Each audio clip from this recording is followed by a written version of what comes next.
La Voix de la Palestine, l'émission de la révolution palestinienne.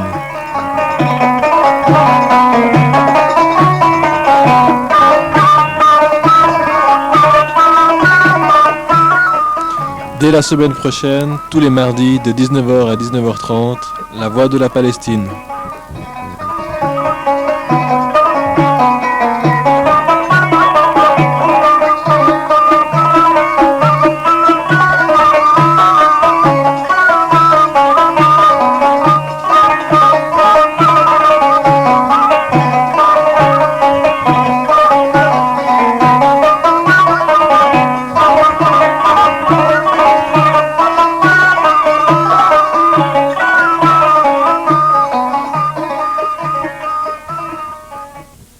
La Voix de la Palestine sur Radio Zone 101.4, c'est l'occasion rêvée et impensable jusqu'alors, en raison du contenu et de la qualité des informations de nos radios officielles, pour que la voix d'un peuple puisse se faire entendre dans la région.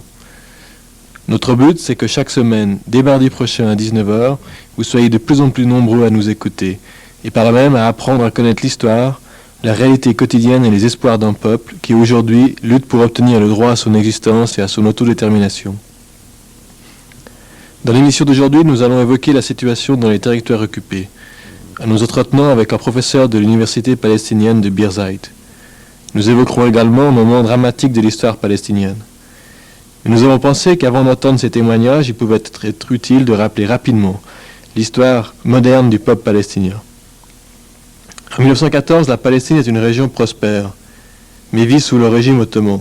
Sa population se compose de 600 000 Arabes et de 80 000 Juifs. La Première Guerre mondiale voit s'effondrer l'Empire ottoman. La Grande-Bretagne devient le mandataire de la Palestine. Et malgré les promesses d'indépendance faites aux Palestiniens, la Grande-Bretagne commence à tenir compte de plus en plus des arguments présentés par le mouvement sioniste. En 1947, le mandat britannique se termine et l'ONU la remplace. C'est son Assemblée générale qui proclamera l'existence d'un foyer juif en Palestine en 1948. Depuis cette date, les guerres se sont succédées et la situation du peuple palestinien n'a fait que se détériorer. Après l'agression sioniste de 1948, ceux-ci contrôlent les 3/4 de la Palestine. 800 000 Palestiniens sont déjà des réfugiés. Après la guerre de 1967, l'État sioniste contrôle l'ensemble de la Palestine, ainsi qu'une partie de l'Égypte et de la Syrie. Aujourd'hui, 2,3 millions de Palestiniens sont en exil, sur une population totale de 4 millions de personnes. Au cours de nos émissions, c'est cette histoire-là que nous aimerions vous faire connaître, ainsi que ses conséquences dans la vie de tous les jours du peuple palestinien. Nous verrons que malgré des défaites bien réelles, le peuple palestinien est arrivé à s'organiser unitairement. Nous verrons que ce peuple est désormais écouté dans le monde entier et que l'OLP est reconnu par l'ONU et par la majorité des États de ce monde comme étant l'unique représentant du peuple palestinien. Nous verrons que les Palestiniens sont convaincus de leur victoire et que celle-ci signifie la création d'un État palestinien.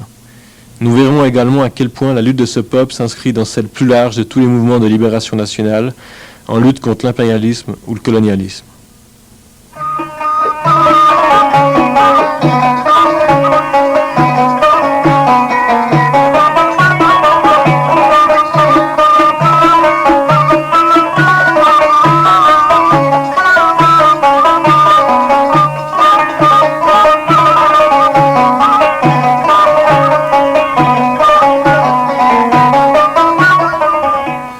Inscrire dans votre agenda la journée internationale de solidarité avec les travailleurs et le peuple de Palestine. Cette journée est organisée à l'occasion de la 68e session du BIT. Elle aura lieu le mercredi 9 à 18h au Centre international de conférences, rue de Varambé. C'est public. Alors je répète, elle aura lieu le mercredi 9 à 18h au Centre international de conférences, rue de Varambé.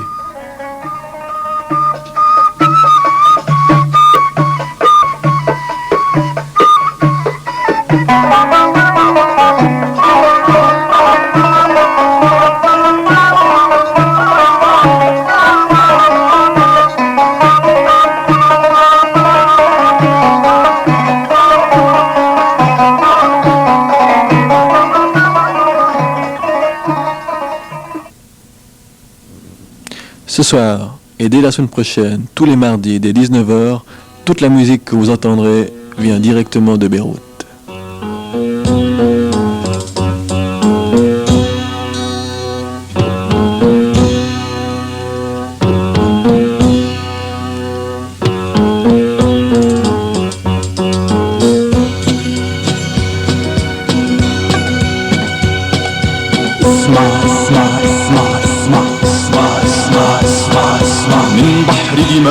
الشهداء من بحر دماء الشهداء من نفس الثوار الأحمر من نفس الثوار الأحمر من أعماق الأرض السمراء من آمال الوردة الحمراء نصرخ لن نركع لن نركع نصنع ثورة نصنع ثورة نصنع ثورة نصنع ثورة باسم الأطفال ثم بعد باسم الشهداء الأبرار باسم الشغيلة في المصنع نخاطبكم ونقول لكم نخاطبكم ونقول لكم نمضي بثورتنا الآبية لتصبح عنا عنا عنا اسمع اسمع اسمع اسمع اسمع اسمع اسمع اسمع من بحر دماء الشهداء من بحر دماء الشهداء من نفس الثوار الأحمر من نفس الثوار الأحمر من أعماق الأرض السمراء من آمال الوردة الحمراء نصرخ لن نركع لن نركع نصنع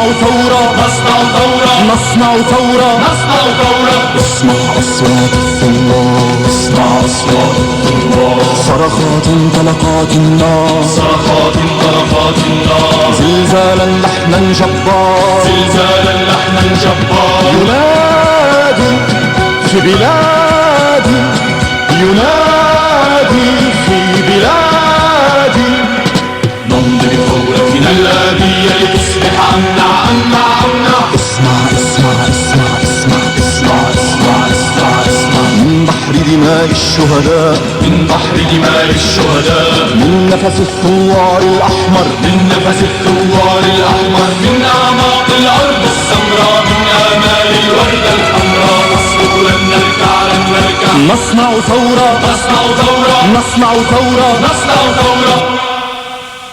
Ici la Voix de la Palestine, l'émission de la Révolution palestinienne. Dès la semaine prochaine, tous les mardis de 19h à 19h30, la Voix de la Révolution palestinienne.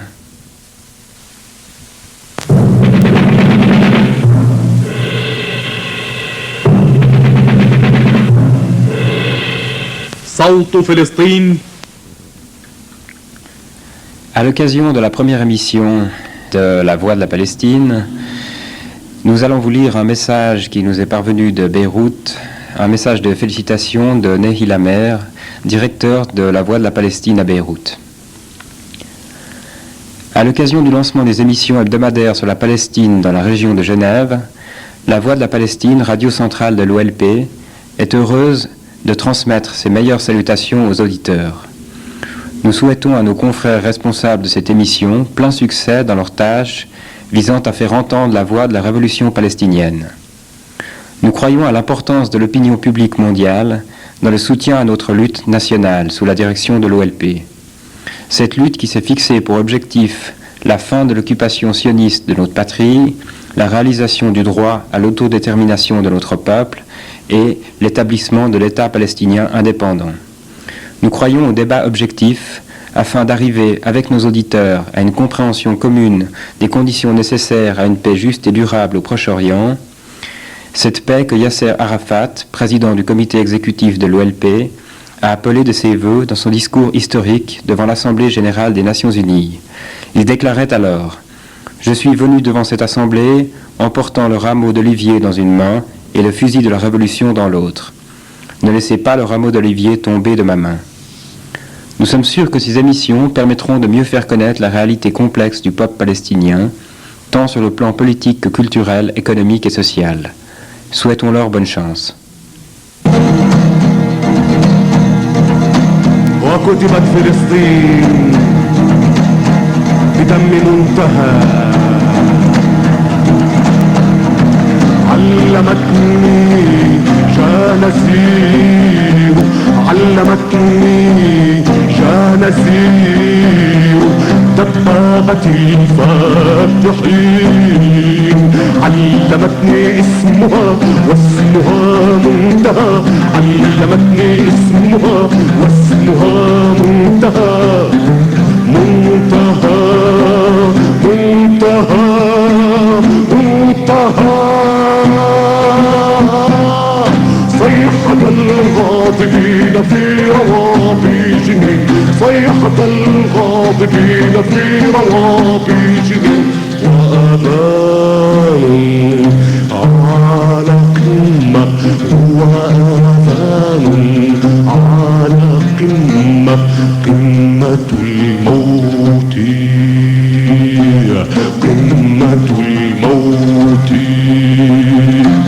يستنهض يستنهض يستنهض يستنهض المؤمنين قاب قوسين لا لا لا لا لا قاب قوسين وأدنى يا أبانا النهار وعدنا النهار وعدنا فإلى أين يا منتهى تذهبين وإلى أين يا منتهى تذهبين فإلى أين يا منتهى تذهبين وإلى أين يا منتهى تذهبين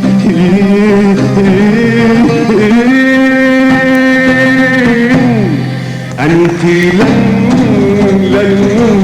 لن تذهبي يا عروس الدم المس والياسمين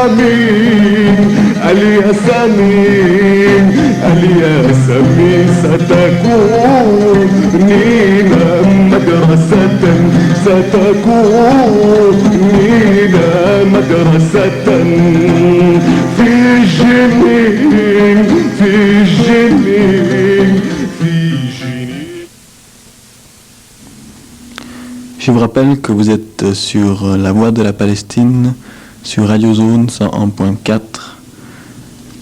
Comme annoncé, nous allons maintenant passer à l'interview d'une universitaire palestinienne de Birzeit qui est également enseignante. Birzeit, c'est une université des territoires occupés près de Ramallah.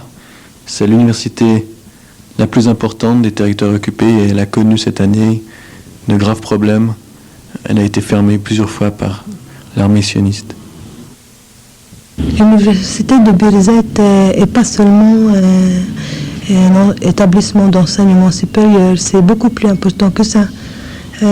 Bien sûr, nous sommes en train de donner une éducation à propos pour nos étudiants qui essayent de diriger les étudiants pour remplir les besoins du peuple, mais aussi à cause de la police systématique de la part du gouvernement militaire israélien qui est en train de détruire l'infrastructure palestinienne, de détruire la culture palestinienne. On pense à Birzeit que c'est très nécessaire pour nous aussi d'essayer de soutenir la culture palestinienne dans toutes les manières. Et cette philosophie que Birzeit a se traduit comme plusieurs de programmes de communauté. Par exemple, l'université de Birzeit dirige un programme d'alphabétisation qui est dans toute la Cisjordanie. Nous avons un programme de santé pour 16 villages, à peu près 20 000 personnes, où nous sommes en train d'expérimenter, de créer un modèle alternatif pour la santé dans la Cisjordanie, qui est pas tout à fait comme l'Ouest, mais qui est à propos pour les besoins du peuple chez nous, les peuples palestiniens. Par exemple, chaque étudiant aussi doit remplir 120 heures de travaux de communauté avant de quitter l'université. Et dans les villages, la plupart du temps, c'est avec des programmes de développement, par exemple l'installation de systèmes de l'eau potable, transportation, des choses comme ça. Mais est-ce que vous pouvez nous expliquer qu'est-ce qui s'est passé cette année, pendant l'année académique qui a été très fortement écourtée? D'ailleurs, on en a parlé à Genève, il y a eu des comités de soutien qui sont créés à l'université. Est-ce que vous pouvez nous expliquer qu'est-ce qui s'est passé spécifiquement? Oui, cette année était vraiment très grave pour nous parce que pendant un semestre académique, nous étions fermés 2 fois, chaque fois pour 2 mois. Alors, c'est-à-dire nous étions fermés pour 4 mois dans une période de 5 mois. C'est-à-dire, on n'a pas pu faire l'éducation ou les autres choses. Nous étions interdits d'entrer à l'université. On ne pouvait pas donner les leçons, on ne pouvait pas faire les recherches, on ne pouvait pas aller au village parfois. Et tout était interdit. La raison est que les étudiants essayaient de manifester, d'exprimer leur opinion contre l'ordre militaire 854 qui était promulgué en 1980 et qui soumet tous les établissements d'enseignement supérieur sous le contrôle total du gouvernement militaire israélien, justement comme les écoles gouvernementales secondaires. Pouvez-vous témoigner des problèmes que l'université a rencontrés cette année? Je pense bien sûr aux fermetures imposées par l'armée israélienne. Il y a toujours plusieurs de prisonniers politiques de Birzeit, des étudiants et des enseignants.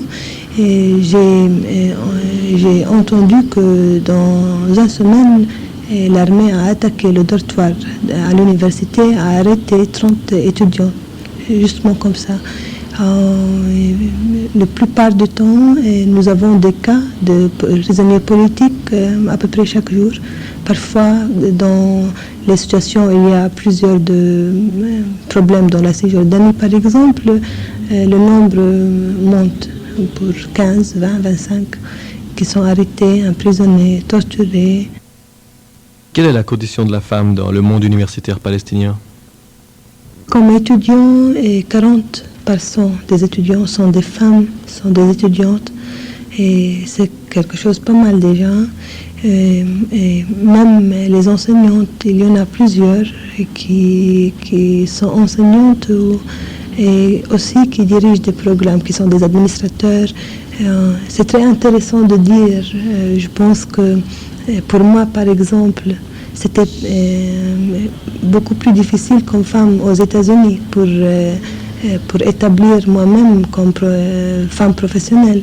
C'était très très facile à l'université de Birzeit, pas parce qu'il n'y a pas de problème avec les femmes dans notre société, c'est une société traditionnelle, mais à cause de nécessité et à cause de fait que l'université est un milieu vraiment très démocratique où si vous pouvez faire quelque chose vraiment bon, alors personne ne t'empêcherait, oui.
العالم وطني مسبي لكن الطلقة وحجارة أطفال الضفات الطلقة وطني مسبي لكن الطلقة وحجارة أطفال الضفات الطلقة كل مدفع هل تسمع هل تسمع هل تسمع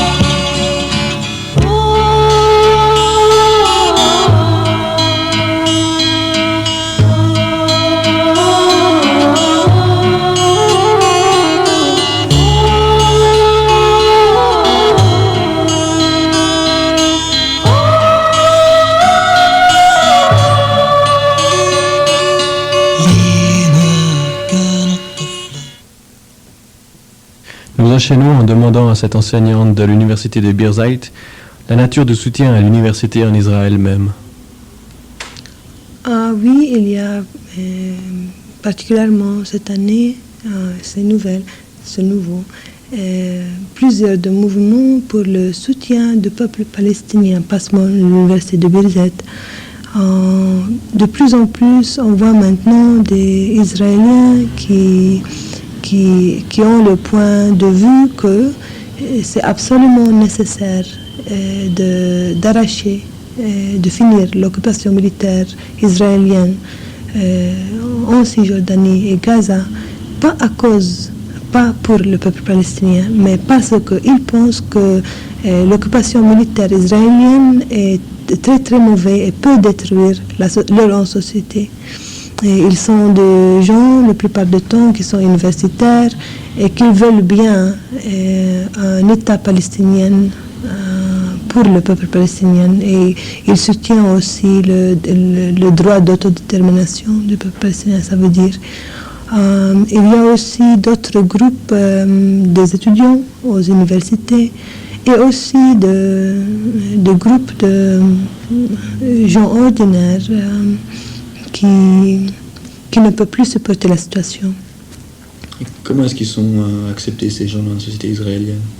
Ils ne sont pas acceptés très bien, ils sont menacés comme nous. C'était intéressant l'année dernière, pendant novembre, je pense que c'était le 21 novembre 1981,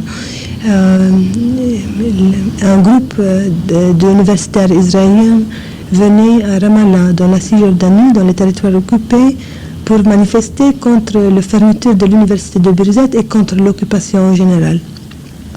Alors il y avait une confrontation entre eux, les universitaires israéliens, et l'armée israélienne. Et vous savez, l'armée a réagi contre ces gens-là tout à fait comme il fait contre les Palestiniens. Avec le gaz lacrymogène, ils ont battu les gens, ils ont arrêté les gens, ils ont fusillé et tout ça. C'était très intéressant de voir. Et pas seulement pour nous, mais spécialement pour les Israéliens. Ils ont confronté peut-être pour la première fois la férocité d'un système fasciste. Puis bon, il y a aussi donc des soutiens à l'étranger. Est-ce que c'est important pour les Palestiniens des territoires occupés ou bien des étudiants de savoir qu'en Europe ou qu'ailleurs, des gens connaissent leurs problèmes? Est-ce que c'est ressenti dans la population?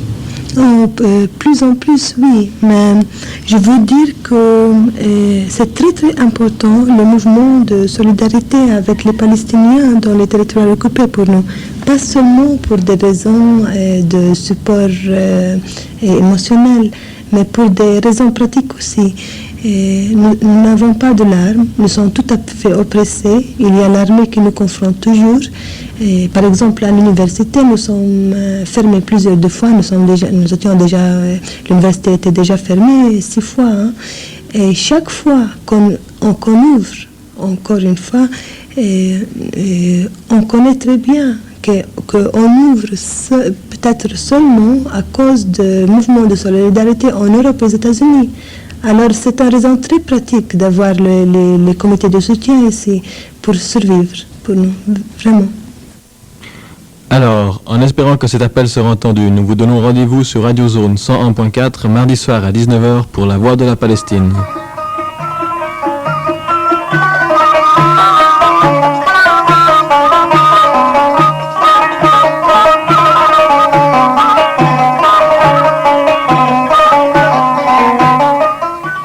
On répète l'annonce pour la Journée internationale de solidarité avec les travailleurs et le peuple de Palestine. Organisée à l'occasion de la 68e session de BIT, elle aura lieu mercredi 9 à 18h au Centre international de conférences, rue de Varambé. Le mercredi 9 à 18h au Centre international de conférences, rue de Varambé.